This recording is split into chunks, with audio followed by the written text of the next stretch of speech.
제가 강원도 속초에 내려온 지가 이제 한 달이 좀 지났습니다.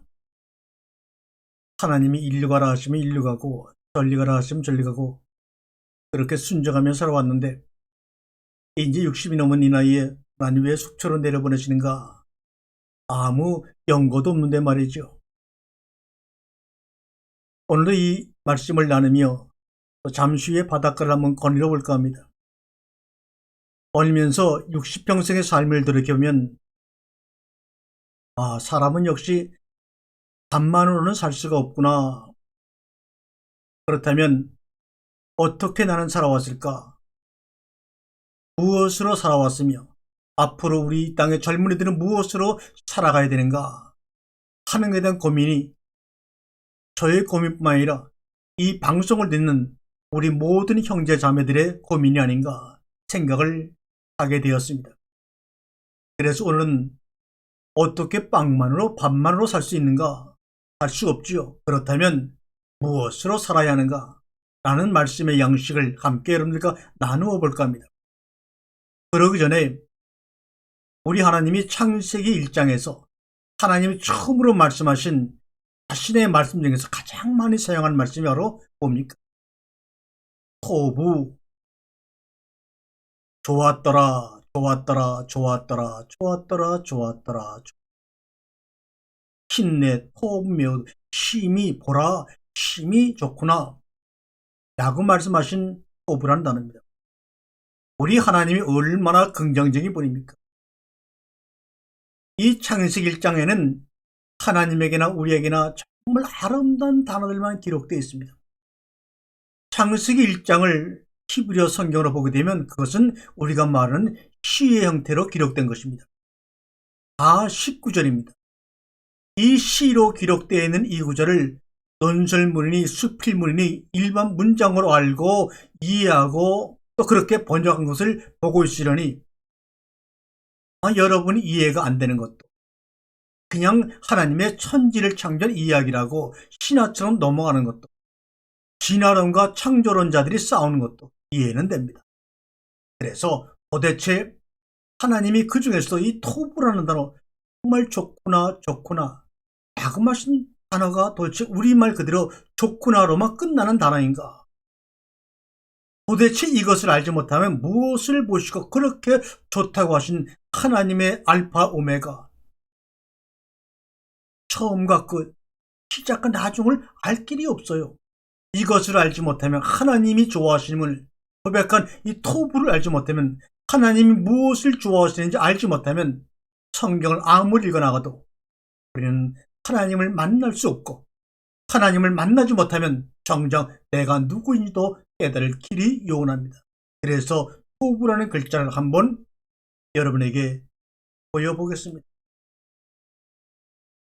이것이 바로 좋았더라 좋았더라 창세기 1장 7번이나 반복되어 나오고 사람을 창조해 놓으신 다음에 behold 보라 이 behold 신대란 단어는 감격어입니다. 감탄사 보라 너무너무 좋구나 너무 하나님 입에서 너무너무 좋구나 우리가 감히 상상이나 할 수 있습니까? 어떻게 거룩하시고 우리의 믿음의 대상이신 그 하나님이 그냥 보라 깡총깡총 뛰는 모습이에요. 어찌할 줄 모르는 모습이에요. 당황된 모습이에요. 왜요? 보자니. 그러면 이 토부라는 단어가 무엇인지 한번 살펴보겠습니다. 이 토부는 히브리 알파벳이 22개로 이루어졌는데 그 중에서도 이 토부는 3개 알파벳으로 이루어졌습니다. 네트, 바브, 베이트. 근데 이 토부라는 단어는 좋다라는 뜻만 있는 것이 아니라 이 토부라는 단어는 좋다, 선하다, 즐겁다, 복주다, 기뻐하다, 아름답다. 하여튼 우리 인간이 쓸 수 있는 그런 긍정적이고 복되고 아주 감격적인 뜻은 다 포함되는 것이 토부입니다. 그러면 이 히브리어는 이 알파벳 하나하나마다 가지고 있는 고유의 뜻이 있습니다. 이 제일 처음에 사용된 테테라는 알파벳은 글자 뜻으로는 진흙입니다. 진흙. 그러나 이 그림의 뜻은 뱀이란 뜻도 있고 그래서 죽음을 의미하기도 하죠. 또 둘러싸다 이런 뜻도 있습니다. 그 다음에 두 번째 알파벳인 이 바브는 못 혹은 동사로 연결하다 이런 뜻이고, 이 베이트란 말은 집을 의미하기도 하고 하나님의 성전을 의미하기도 합니다. 그러면 베테트, 바브, 베이트의 뜻을 진흙, 연결하다, 성전을 한번 연결하면 토부를 타자한, 토부를 해설한 뜻이 나옵니다. 진흙을 바브 연결하여 베이트, 성전이 되게 하신다 이런 뜻입니다. 진흙을 연결하여 성전이 되게 하다, 이것이 바로 테트의 뜻입니다. 그러면 설명을 해 들어가 보도록 하겠습니다. 설명을 들어갑니다. 테트.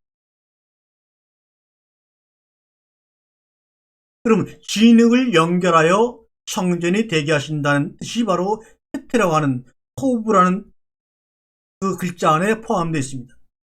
그럼 진흙을 연결한다 이 말이 무슨 말입니까? 창세기 2장에 보게 되면 사람을 흙으로 지었다. 창세기 1장 26절에 보게 되면 하나님이 사람을 지으시고 이렇게 말합니다. 뭘로 지었어요? 2장에 흙으로. 그 중에서도 진흙으로. 그러므로 진흙으로, 흙으로 지은 그 사람을 연결하여 바브, 못이죠. 십자가에 못 박아 하나님이 거하시는 성전, 하나님이 함께 거하는 성전으로 만들 거야 그 말입니다.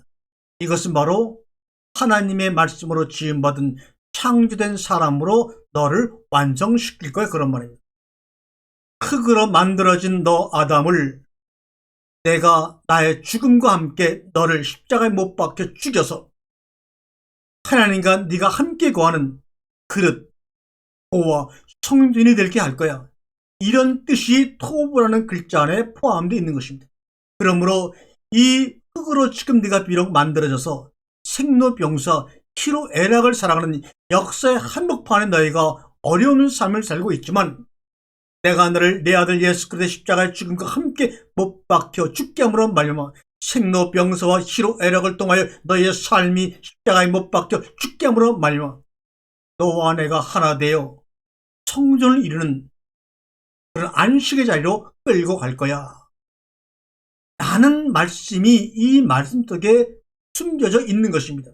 그러므로 이 말씀을 할 때마다 그 생각이 떠올라서 너무나 기쁘고 너무나 선하고 너무나 즐겁고 너무나 복되고 너무나 기쁘고 너무나 아름답다고 하는 것을 주님이 보시기에 좋았다, 심히 좋았다라고 표현하는 것입니다.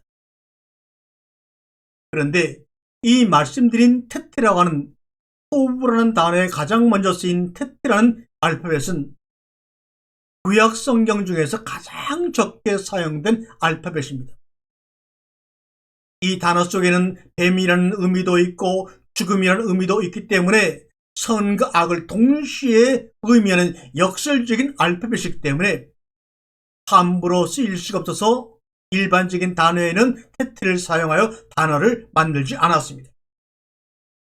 유일하게 토브라는 이 좋다라고 하는 단어 외에 테트라는 단어가 들어가서 만들어진 것이 두 개가 있습니다. 한번 소개하고 읽겠습니다. 이사야 40장 11절에 보니 그는 목자같이 양떼를 먹이시며 어린 양을 그 팔로 모아 품에 안으시며 젖먹이는 것들을 온순히 인도하시로다 할 때 어린 양, 이것이 바로 히브리어로 텔라입니다. 이 텔라의 맨 첫 번째 알파벳이 바로 테트입니다. 두 번째 사무엘하 3장 35절에 보면 석양의 뭇백성이 나와 다윗에게 음식을 고나니 다윗이 맹세하여 이르되 만일 내가 해 지기 전에 떡이나 다른 모든 것을 맛보면 희식하면 이라고 하는 이 맛보면 희식하다는 단어가 바로 타암입니다. 이 타암의 첫 알파벳이 바로 테트입니다. 어린 양이라는 텔라의 단어가 테트요. 맛보다고 하는 단어의 타암이라는 단어의 첫 알파벳이 테트입니다.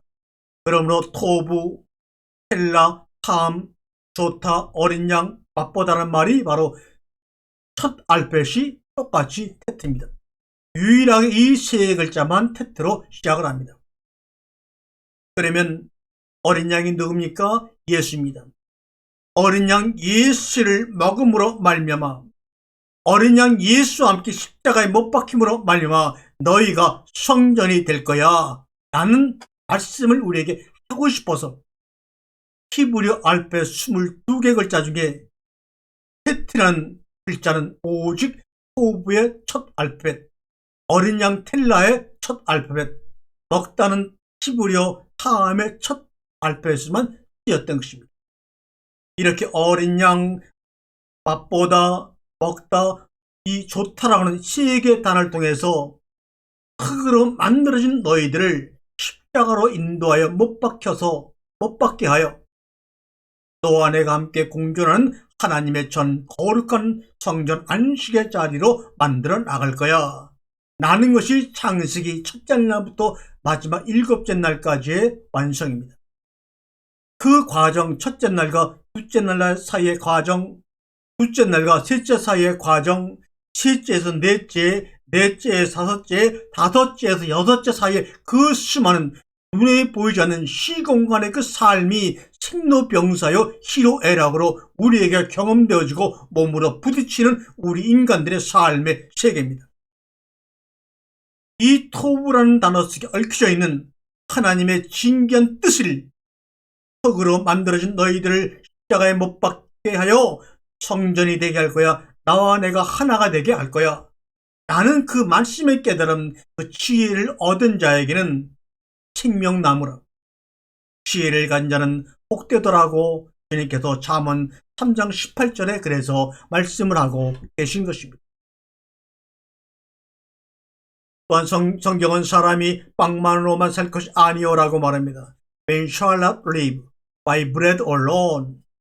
그런데 한국말 성경에는 그것이 빵이 아니라 떡이라고 되어 있어요.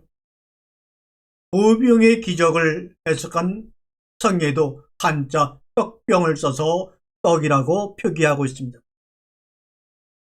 우리가 볼 때는 떡이라고 번역을 해놓으니까 아무 생각 없이 당연하게 어떻게 마저 떡만 먹고 살아? 밥을 먹어야지라고 말할 것입니다. 그렇다면 떡이 아니라 밥으로 고치는 것이 옳을 것입니다. 그런데 그래도 여전히 의문이 남습니다. 누군가 이 문제를 풀어야 사람들이 성경을 좀 더 가까운 거리에서 친근하게 느낄 수가 있을 것입니다. 그렇다고 제가 성경 번역이 잘못되었다는 것을 말씀드리고자 하는 것이 아닙니다. 히브리어 말이나 헬라어 혹은 영어를 아무리 한국말로 잘 번역해서 옮긴다 해도 어쩔 수 없는 것들이 생겨나게 될 것입니다. 왜요? 나라와 민족마다 문화와 역사와 풍습이 다르기 때문입니다. 그런데 여러분 분명히 다시 한번 깨달으세요. 우리가 읽고 있고 나누고 있는 이 성경은 종교 이전에, 기독교 이전에, 카톨릭 이전에, 불교 이전에, 유대교 이전에 이 세상 모든 사람들에게 주어지는 하나님의 시 한 편이요, 소설이요, 드라마로 존재해 왔습니다. 그런 아니야, 이제는 그래도 우리 기독교인들만의 것이야 라고, 그것은 성스럽고 믿음의 대상인 경전이야 라고 우기면서 2000년을 살아온 결과 그것을 우리들만의 것이라고 믿어온 그들의 삶을 통해 이 지구가 아름답게 변화가 되었나요? 아닙니다. 선교의 목적으로 그 땅을 지배하려고 전쟁을 일으키는 주역이 되었습니다. 인종을 차별했습니다. 앞으로 노예를 끌어다가 부려먹었습니다. 그러면서 말씀으로 합리화시켰습니다. 그러는 건데 유럽의 모든 교회들은 박물관으로 변해버리고 텅텅 빈 교회가 되어버리고 말았습니다. 우리나라도 하나님의 영광을 위해 성경을 보존할 거룩한 건물을 짓자고 아웅바웅댔지만 그 큰 교회들 속에는 또 작은 교회들 속에도 교회만이 가지고 있는 생명력이 점점 쇠퇴해가고 있습니다. 그러나 세상 종교 이전에, 기독교라는 종교가 생겨나기 이전에 우리가 가지고 있는 이 성경은 생명의 책으로 존재해 왔습니다. 그래서 하나님 말씀을 성경이라고 하는 이유도 그것입니다. 그런데 영어의 바이블은 그리스 말로 책을 뜻하는 비블로스에서 나온 말인 것은 알고 있죠. 성스럽다거나 경전이라는 뜻이 아닌 그냥 책입니다. 그래서 누가복음 3장 4절에도 선지자 이사야의 책에서 쓴 바, 이렇게 책에서 쓴 바, 책이라고 표현하고 있습니다. 영어로는 북입니다. 또 요한계시 22장 19절에도 만일 누구든지 이 두루마리의 예언의 말씀에서 제하여 버리면, 두루마리라고 표현하고 있습니다. 만약에 우리가 교회에서 이 성경을 이거는 책이야, 이건 두루마리야 라고 한다면 참으로 경건하지 못한 사람으로 몰릴지도 모릅니다. 아직까지도. 성경에 담긴 것이 언어와 문화와 문화의 장벽을 넘어 역사의 골짜기를 넘어서 모든 사람들의 손과 가슴에 닿을 수 있는 그런 성경이 되어야 합니다. 그러니 왜 떡이나 밥이 아닌 빵인지를 밝힌다면 우리의 손이 닿는 아주 가까운 곳에 진짜 성경 속에, 인간 속에 감춰져 있는 이야기가 펼쳐지게 될 것입니다. 하나의 암호처럼 생소한 아이콘으로 우리 앞에 가까이 하기 어려운 경건함으로만 존재하던 그 책이 기독교를 믿든 안 믿든 모든 사람들의 하나님께서 우리에게 준 책으로 아주 친근하게 다가오는 그날이 바로 지금 우리 앞에 펼쳐지고 있는 것입니다. 여러분은 그 역사의 현장에서 지금 이 말씀을 보고 듣고 계십니다. 우리가 그동안에 묵은 교리나 신학을 넘어 기후대의 숨은 문화를 알고 그 차이를 극복해 땅끝까지 가게 되면 우리 조선시대의 삶을 살아온 논밭을 일하는 농부들의 후예인 우리들도 성경 속의 유목민들이 저 험한 광야를 건넜던 저 광야의 바람 소리를 들을 수 있을 것입니다. 성경의 언어들이 얼마나 아름답고 눈물겹고 황홀한 것인지를 직접 느낄 수 있을 것입니다. 어느 날 바람 같은 소리를 내면서 저에게 그 말씀이 찾아오셨습니다. 그 말씀을 대하는 순간 저는 그 말씀이 얼마나 아름다운지, 그 말씀의 한 송이 송이가 얼마나 눈물겹게 저에게 다가오는지, 얼마나 황홀한 것인지 감당할 길 없기에 보이는 아름다움과 흘리는 눈물과 느끼는 황홀함을 한 자 기록하다 보니 100권이 넘는 책을 쓰게 되었고, 책으로만 만족할 수 없어서 그 100권이 넘는 책을 몇 년 전부터 녹화하여 여러분들과 함께 지금까지 나누고 있는 겁니다. 저에게 찾아오신 성경의 언어들이 얼마나 아름답고 눈물겹고 황홀한 것인지를 이 방송을 들으시는, 말씀을 사모하는, 그 말씀이 방문함을 맞이하는 여러분의 영혼 속에도 똑같이 다가오기를 주님의 이름으로 간절히 기도하며 소망합니다. 우리가 성경을 신학이라고 합니다. 신학, 하나님의 학문. 그런데 이 신학에서 아침 니은을 빼버리면 뭐가 되죠? 시학, 시를 논하게 되는 것입니다. 신학에서 받침 니은자 하나만 빼면 시학이 되지 않습니까? 시를 읽듯이, 소설을 읽듯이 성경을 읽으면 어렵던 말들이 나에게 더 가까이 다가올 것입니다. 그래서 믿는 사람이나 믿지 않는 사람들이나 똑같이 읽을 수 있는 바로 그 하나님의 말씀, 성경. 우리가 쓰러졌다가 일어서는 법과 위험을 넘어서는 법과 또는 무엇은 사랑의 수사법과 등 돌린 사람을 포옹하는 덕으로 몸짓이 무엇인지를 우리 모두가 다 알고 경험하게 될 것입니다. 그래서 내일의 식탁에는, 일용할 양식에는 우리의 배를 불리는 밥만이 아니라, 빵만이 아니라 우리의 눈과 마음까지 끝까지 환하게 밝혀질 참으로 눈부신 햇살이 첫째 날의 그 빛이 가득 차게 될 것입니다.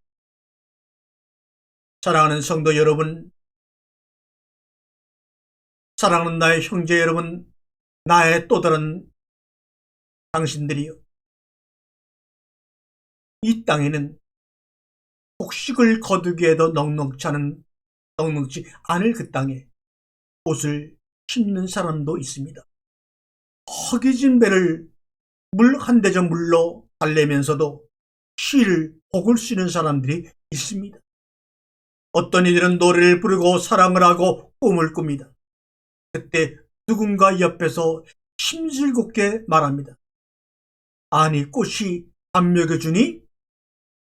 시가 밥 먹여주냐? 네가 하나님 말씀에 몰두하여 그 말씀을 나누어 준다고 누가 너 알아주냐? 그 순간, 그렇게 말하고 있을 그들의 표정을 보는 순간 꿈은 유리처럼 쨍그랑쨍그랑 소리를 내고 온 사방으로 깨어 흩어져 버리고 맙니다. 작은 희망에 힘이 쏟던 몸은 바늘에 찔린 풍선처럼 순식간에 오그라들고 날아가 버리고 맙니다. 얼마나 이 땅에 많은 사람들이 밥이란 말 한마디에 풀이 죽고 기가 죽고 무릎을 꿇습니까? 이때 밥이라고 하는 건 그냥 밥이 아니라 우리가 현실이라고 부르는 것, 물질이라고 부르는 것, 없으면 한시도 살아갈 수 없는 의식주의 모든 것을 일컫습니다. 생존 영순위의 키워드죠. 그러나 분명한 것은 결코 사람들은 빵만으로 밥만으로 살아갈 수 있는 존재가 아닙니다. 그렇기 때문에 꽃이, 시가, 말씀이 밥 먹여주냐는 피잔과 눈총을 받고 들을 때 생물학적인 DNA는 고개를 숙이지만 문학적 유전자, 생명적 유전자, 밈은 거꾸로 고개를 바짝 들고 일어섭니다. 아름다움이 무엇인지, 참되고 착하게 사는 것이 무엇인지를 생각해 본 적이 있는 사람이면 그것을 향하여, 그 소리를 향하여 분노의 목소리로 맞설 것입니다. 사람이 밥으로만 사냐, 빵만 먹고 사냐는 그들의 목소리를 향해 사랑의 분노의 목소리로 맞설 것입니다. 지금 이 순간에도 밥그릇만 따지는 사람들과는 달리 편한 잠자리를 걷어차고 새벽에 일어나 거친 광야로 나아가 외롭게 금식을 하는 사람들도 있습니다. 험한 길인 줄 알면서도, 슬프고 가난하고 애통한 운명인 줄 알면서도 빈들에서 외치는 가난한 사람들이 있다 이 말이요. 단 한 번이라도 사람이 밥만 먹고 사는 것이 아니라고 외쳐본 사람들이라면 그와 똑같은 말과 애법이 적혀있다는 책을 알고 용기를 내고 찾아 나설 것입니다.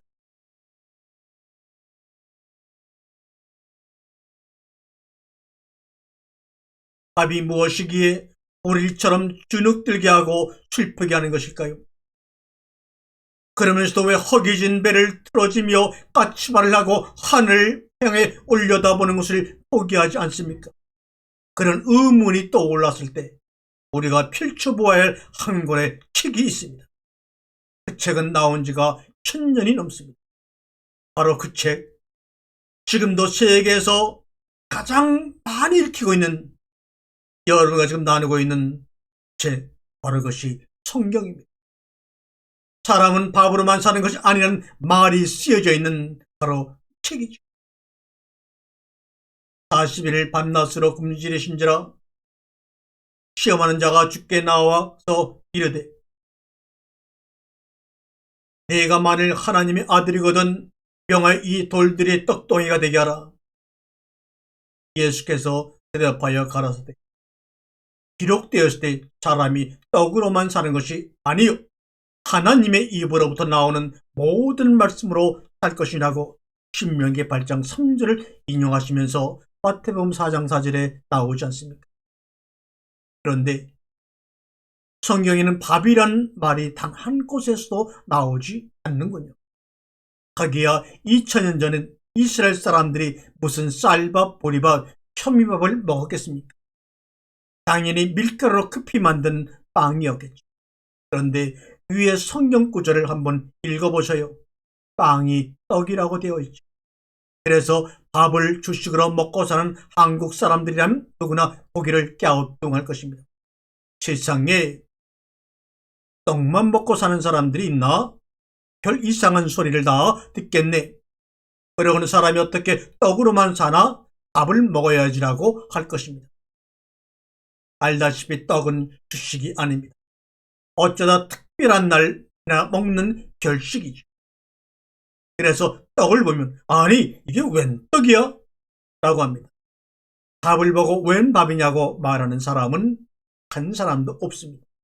그렇기 때문에 이 성경 구절이 떡을 밥으로 바꿔 사람이 밥으로만 살 것이 아니요, 사람이 밥으로만 살 것이 아니요라고 했다면 누구든 쉽게 그 뒷말을 이어갈 수가 있었을 것입니다. 자신이 원하는 인생의 목표를 그 뒤에 써 넣을 수 있으니까요. 그렇다고 떡을 빵이나 밥으로 바꾼다고 문제가 끝나느냐 하면 그것도 아닙니다. 바벨탑 이야기처럼 지상의 모든 언어들은 제각기 달라 소통이 불가능합니다. 더군다나 살아가는 풍토가 다르고 먹는 것이 다르면 그 사이에는 어떤 언어로도 메울 수 없는 깊은 수렁이 웅덩이가 생기기 마련입니다. 이 방금 읽은 마태복음 4장 4절 사람이 떡으로만 살 것이 아니요 하나님 입에서 나오는 모든 말씀으로 살 것이니라. 이 말은 사실 번역을 해놨지만 우리나라 말로 번역이 불가능한 것입니다. 다른 말들은 문맥에 맞춰 대체 가능한 다른 말로 어느 정도 번역할 수 있지만 음식 문화의 체계와 그 실체는 사실 다른 것으로 옮겨오기 어렵기 때문입니다. 밀과 쌀, 빵과 밥, 그 먹거리와 음식 사이에 놓이는 문화적 수렁은 오늘날 같은 글로벌 시대에도 쉽게 넘을 수가 없습니다. 그래서 예수님이 하신 말씀이 우리에게 쉽게 다가오지 않았던 것입니다. 얘야, 이것은 법이 아니야. 이것은 너희가 지키는 율법이 아니야. 밥이야 밥, 떡이야 떡, 빵이야 빵, 이렇게 수없이 오병이의 기적을 통해서 그들을 5,000명이나 먹이시면서도 내가 준 말씀이 하나님 너에게 전해준 말씀이 율법이 아니고 지키고 숭배하고 해야 될 말씀이 아니라 너희에게 주신 하나님의 자신이야, 양식이야, 밥이야, 떡이야 해서도 아무도 그 말을 이해하지 못하고 이 말이 너무나 어렵구나 하고 예수를 던지고 떠나갔던 무리들처럼 오늘날에도 율법이야 했던 여러분들에게 아니야, 나는 떡이야, 나는 밥이야, 나는 빵이야 라고 하시는 그 예수님의 말씀을 듣고 너무 어렵구나 하고 등을 지고 떠나가는 사람이 한 사람도 없기를 간절히 소망하면서 오늘 말씀의 시간을 마치고자 합니다. 아멘. 감사합니다.